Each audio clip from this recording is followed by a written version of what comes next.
Okay, there we go. Yeah, so we're we're out here outside Barnard College. Yeah, the Diana Center.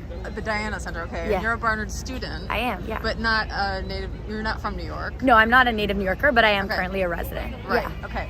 And, okay, we can hear people cheering in there. Yeah, that's the live stream. People are live streaming it from here, from outside. Right. So we can hear some of the echoes. I believe that the governor is speaking at the moment. Right, okay. So, but you were saying that there are actually not a lot of Barnard students that got you got late notice. Exactly. We got pretty about late the event. notice. We got an email, I think at some point yesterday. I'm not exactly sure what time. But it's really interesting. I think it's a Get Out the Vote women's specific rally. So it makes sense that they'd want to do it at a historically women's college. That's been, I mean, in my opinion, it's an incredible institution. Of course, has its flaws, but I really love it here. But they were a little late to informing us about it, as in very late. And it shut down a lot of our campus. And also just, it was the Columbia University Democrats that invited them, is my understanding of the matter. And so they were the first ones who were able to kind of gain access to the ticketing, even though it wasn't a Columbia event, it became a Barnard housed event. So I think some of us, I'll speak for myself, are a little annoyed that we weren't given as much of an opportunity to have access to these tickets. Yeah. And as it goes to like the political aspects, I mean, I'm glad that this is a place of free speech. That's what the university is for. So like, it's interesting that it is, in my understanding, probably a private event that they paid to use the space for. It's not something that the university is really bringing or consenting to. This might actually be the vice president arriving, or they're just leaving with the motorcade. Not exactly sure, but I don't know. But yeah, I just think it's interesting on many levels. I'm sure it will be addressed in some of my classes. But I think it's also a testament to kind of how, in the polls right now, how tight this race is, to feel the need to bring in kind of the ringer of the vice president, I think is a testament to kind of the way in which they really needed to energize the base of New Yorkers and to get out the vote, especially among women. And I think the governor is counting on these female voices to really pave the way in the polls and in the voting itself. So yeah, I think it was a source of course, pride in our institution, and that they are housing this event insofar that it is like a place of discourse, hopefully, and a place where you can have a protest on many different sides occurring, and you can have a lot of students interested in hearing from them, so much so that there was a huge wait list and people were unable to attend. If you could have been in there, what would you have liked to hear them address? Like, what are the big issues for you? Sure, I think like there are a lot of, I don't know a lot about this race in all honesty, but I think there are a lot of concerns about economic issues, and also around kind of general like safety crime issues, also around houselessness. There's a lot of like pivotal New York City questions, and specifically I'll talk about New York City just because I don't really know about upstate or anything else going on, but those are huge issues. And I think part of maybe the dissent or the opposing views and the other candidate running is kind of pointing to the fact that maybe not all of these things have been addressed or taken care of as well as they could be by the Democrats who are in power now. So I think if anything, it should be a calling point on the current governor and on all of the elected Democrats to redouble their efforts to have solutions to houselessness and to be thinking about the role that crime is playing in our city. Or I wouldn't use the word crime, I don't know, just to think about like the responsibility of our community and to make sure everybody is safe. And that's everybody, people who, everybody. You've been at Barnard for some time. A while. And the crime issue has been in the news a lot. And of course, the Zeldin side is saying that it's a huge issue that Democrats have handled badly, and the Hochul side is saying crime isn't as bad as they're making out to be. I think I would agree with that side. I mean, I feel like sometimes I think as a woman in my identity, being in any city in the world, like you always have a little bit of fear, and I think there's precaution taken amongst friends to ensure that everybody knows where everybody is. But I wouldn't single out New York or even single out, frankly, America in that issue. That's like, unfortunately, just a thing that I think is prevalent in our society. But I will say that, like, I think there have been some incidents on the subway, to name a few, even related to this university, even my freshman year, with a classmate of mine who was horrifically killed. So I think like it's not like it's non-existent, but I wouldn't say that every time I walk out of my apartment I am in fear in any way. Like I feel very confident and capable and safe in the city. So I think there's a little bit of like of exaggeration, frankly, to that end, about the amount of, and I don't know the statistics, maybe it has surged a little bit, but I think that would probably be due to maybe other economic factors rather than something that's specifically about policing or anything else, because if anything, those measures increase crime rather than reduce it. Right.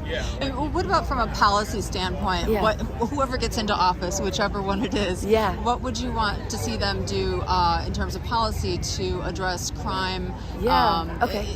People have talked about bail reform a lot and whether that's a factor, but what I mean, I'm definitely for, especially like closing Rikers, like things like that, I think are really important, and bail reform, other things, I think I would be pro on all of those measures.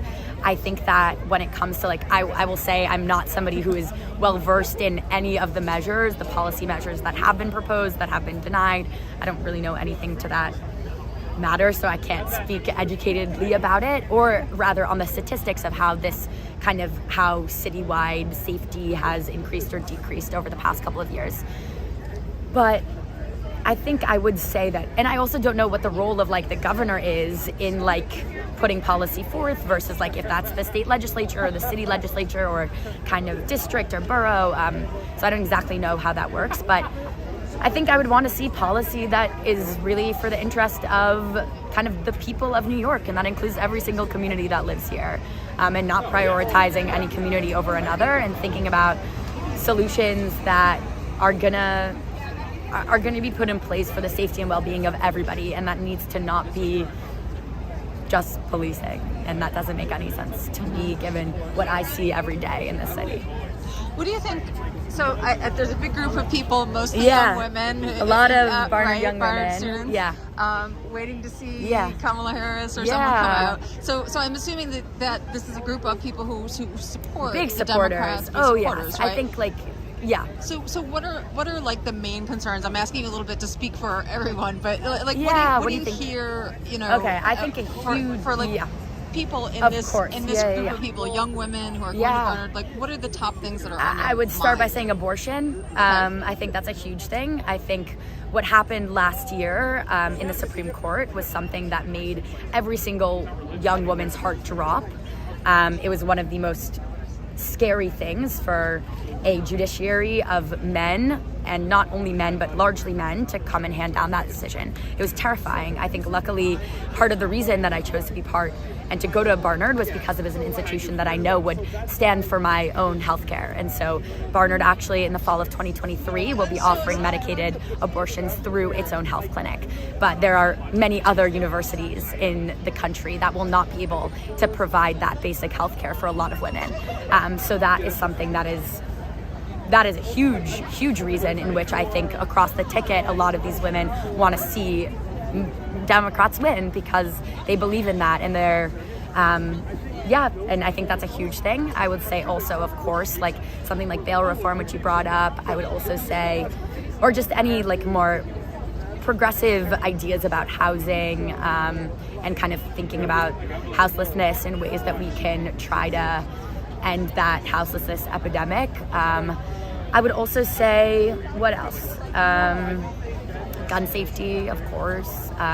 Student loans, probably a lot of people. It's really a huge financial hardship for many people to attend this university, and people put a lot of their families kind of a little bit in a tricky situation sometimes over getting an education. And so I think that's a huge thing that Barnard women care about, especially given the costs of attending this particular institution. To be honest, if you fed me a couple, I probably would respond with certain things, just because I can't think of all of them off the top of my head. But the first thing I would really say is like healthcare for women, healthcare more broadly, of course, healthcare. And just really thinking about, for me personally, like houselessness and ways in which we can have community safety that protects like everybody in every community and doesn't discriminate against them in any way. And I know also, of course, there are always voting rights issues, and making sure that everybody has the opportunity to vote is a huge thing. Always redistricting and stuff like that always messes things up. But oh my God, environmental, like huge thing, climate change, forgetting everything in the world. But there are a lot of issues I think that Barnard women care about. Yeah.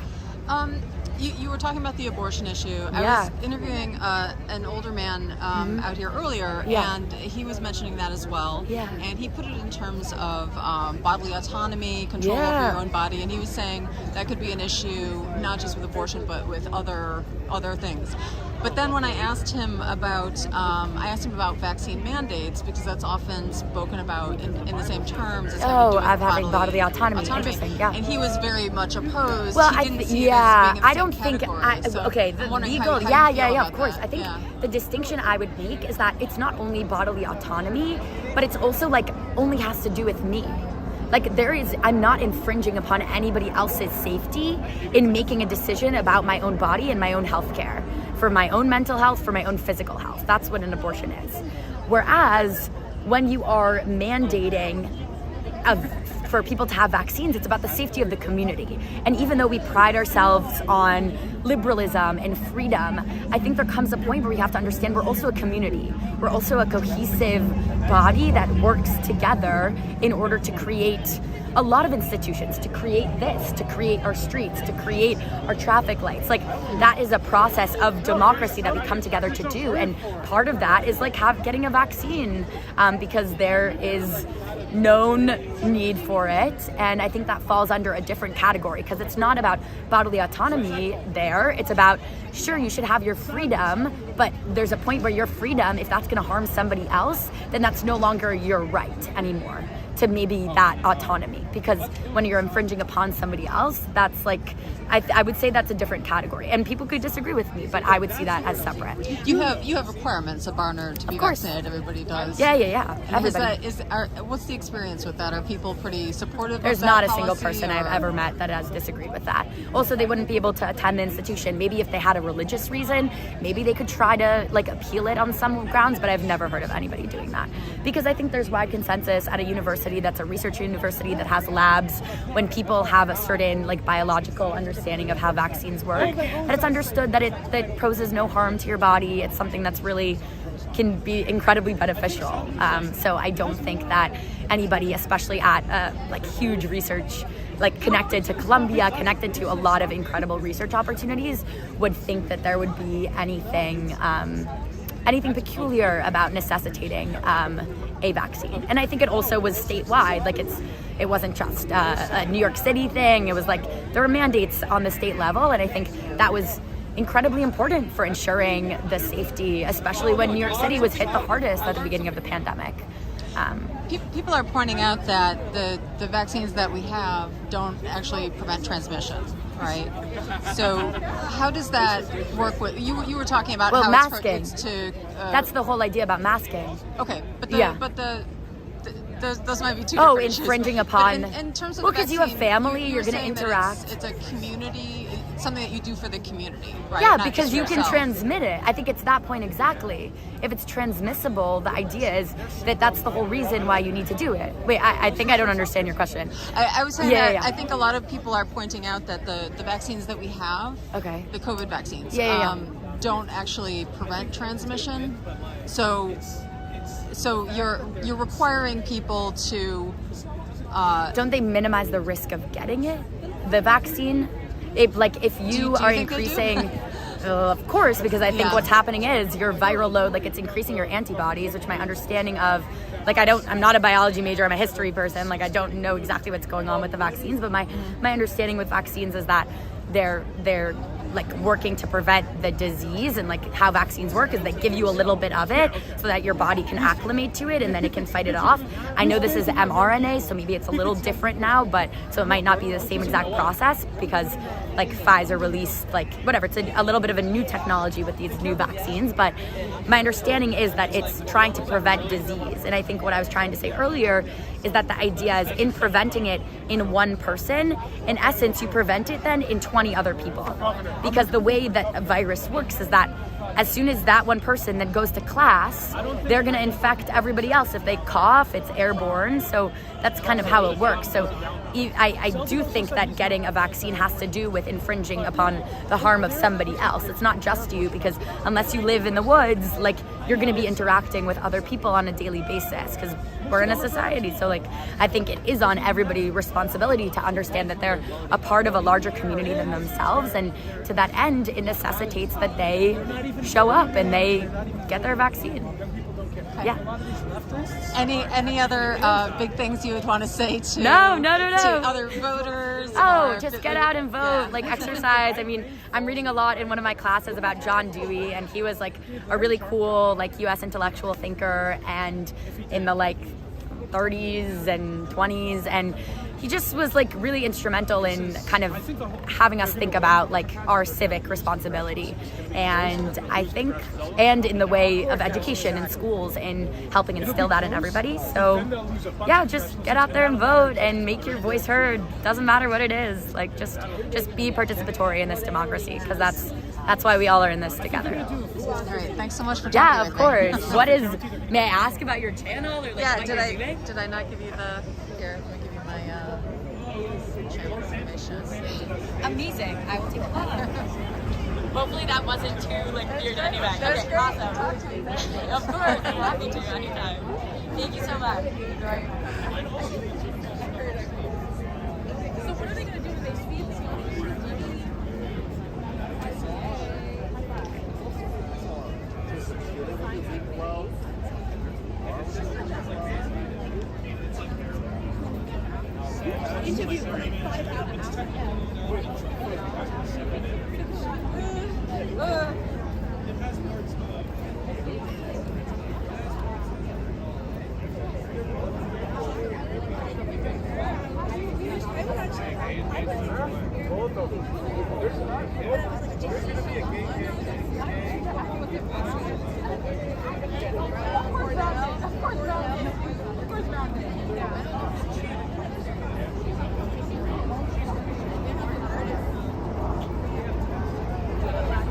We always have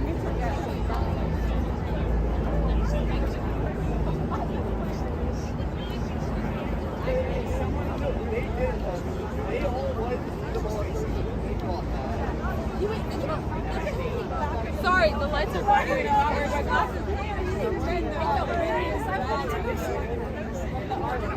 Yeah, they don't send it to anyone. I'm like, how did Rob get